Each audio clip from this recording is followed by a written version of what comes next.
What should you be looking out for on election night? As polls begin to close, an avalanche of data will follow.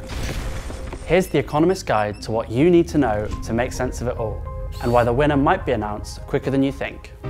At 7 p.m. Eastern Time, the first 6 states, including the key battleground of Georgia, will finish voting statewide. By 8 p.m, 19 more states will have joined them.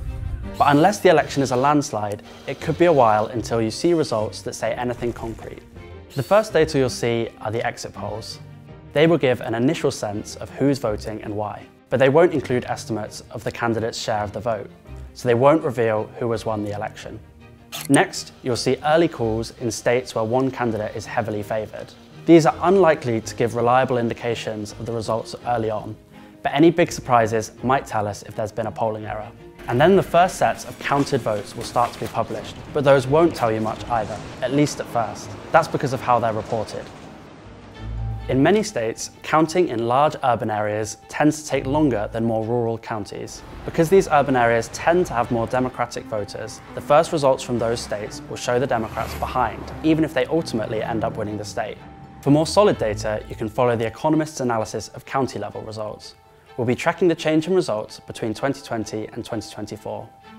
By comparing completed counties, we can measure the change in support for each candidate. Take Pennsylvania, a key state on which the election may turn. Early results might come from a selection of counties that Joe Biden won by 10 percentage points in 2020. If those counties show Harris winning only by 5 points this year, and that shift is replicated across the whole state, Donald Trump will be on track to win Pennsylvania as a whole. These measures are imperfect though. The first counties and states to tally their votes could be unrepresentative, so we'll likely only know the final result when the 7 key swing states have reported.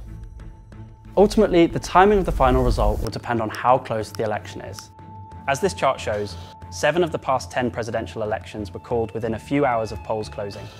The exceptions to this were 2000, when it took weeks to determine the result. And in 2020, when COVID-19 restrictions and razor-thin margins in key battlegrounds combined to stretch the count to 4 days. It's unlikely to take that long this time.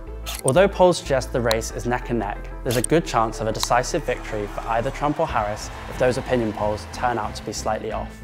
If that comes to pass, then it's likely there will be a clear indication of the winner by midnight or early morning. But if, like 2020, it all comes down to a few thousand votes in a swing state, the election could take weeks or even longer to resolve. Adjust your sleep schedule accordingly.